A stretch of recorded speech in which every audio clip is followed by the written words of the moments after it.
और दिल्ली में लगातार तीसरे दिन कोरोना के 100 से ज्यादा मरीज सामने आए। पिछले 24 घंटे में राज्य में 118 नए केस सामने आए हैं, जिससे एक्टिव मरीजों की संख्या बढ़कर 684 हो गई है। 14 जुलाई के बाद दिल्ली में अब सबसे ज्यादा सक्रिय मरीज है। मतलब ये कि पिछले 5 महीनों के बाद ये एक्टिव मरीजों का सबसे बड़ा आंकड़ा है।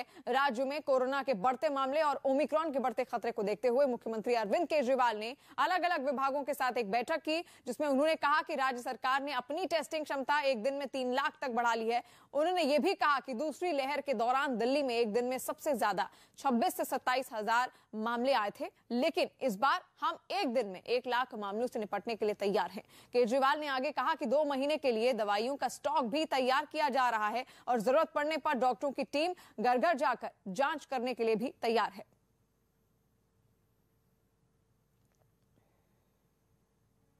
हमने 3 लाख टेस्ट डेली करने की अपनी कैपेसिटी बनाई है कि अगर ज़रूरत पड़ेगी तो 3 लाख टेस्ट दिल्ली में डेली हो सकें।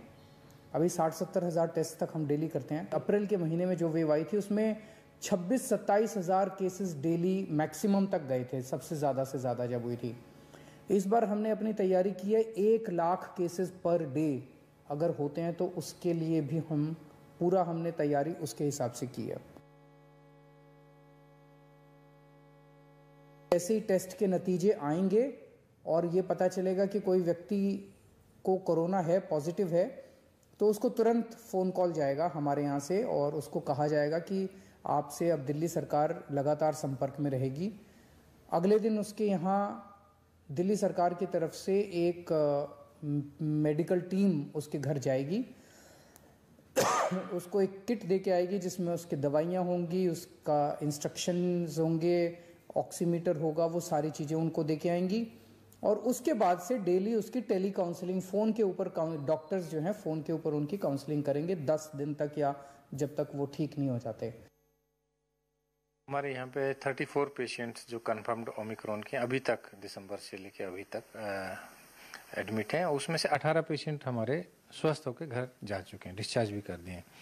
और रोज़ हमारे पास एयरपोर्ट से 15 या 18 पेशेंट्स आते हैं जो सस्पेक्टेड होते हैं और हम उनका टेस्टिंग करते हैं और उसके बाद उसका रिपोर्ट आता है जी। एक व्यक्ति को छोड़कर सारे लोगों को 2 डोज मिला हुआ है, फुल्ली वैक्सीनेटेड है। और 2 ऐसे व्यक्ति भी हैं जिन्होंने इंग्लैंड में बूस्टर डोज भी लिया हुआ है।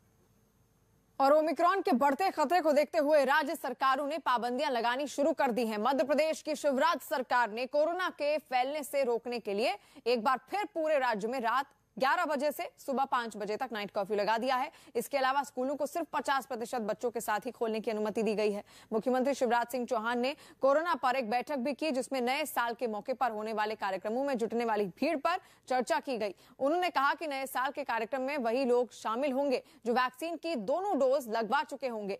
जिम और कोचिंग क्लास में भी टीके की दोनों डोज ले चुके लोगों को ही आने की इजाजत होगी। सिनेमा हॉल में जाने के लिए 18 साल से ऊपर के लोगों को वैक्सीन की दोनों डोज लगवाना जरूरी होगा।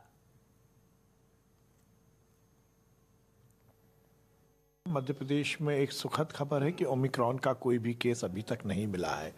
वैक्सीनेशन में भी माननीय मुख्यमंत्री जी के नेतृत्व में मध्य प्रदेश की बहुत अच्छी स्थिति है। देश में हम लगभग अव्वल स्थान पर है। हमारा फर्स्ट डोज और सेकंड डोज बहुत तेजी से लग रहा है।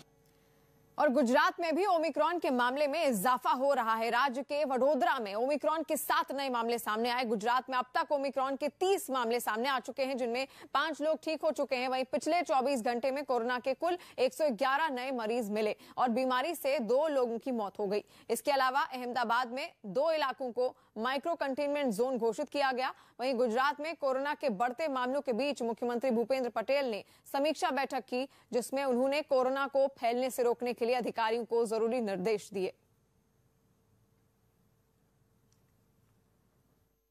मैक्सिमम लोगों को फैलाने की क्षमता ओमिक्रॉन की बहुत ज्यादा है, मगर दुनिया में ये एक तारण आया है जो अभी तक के जो रिपोर्ट आए उसके ऊपर से एक निरीक्षण आया है कि ओमिक्रॉन में मोर्टालिटी यानी मृत्यु दर बहुत कम है, उसकी इन्फेक्टिविटी बहुत ज्यादा है, मगर घातकता डेल्टा जितनी नहीं है, बहुत कम है।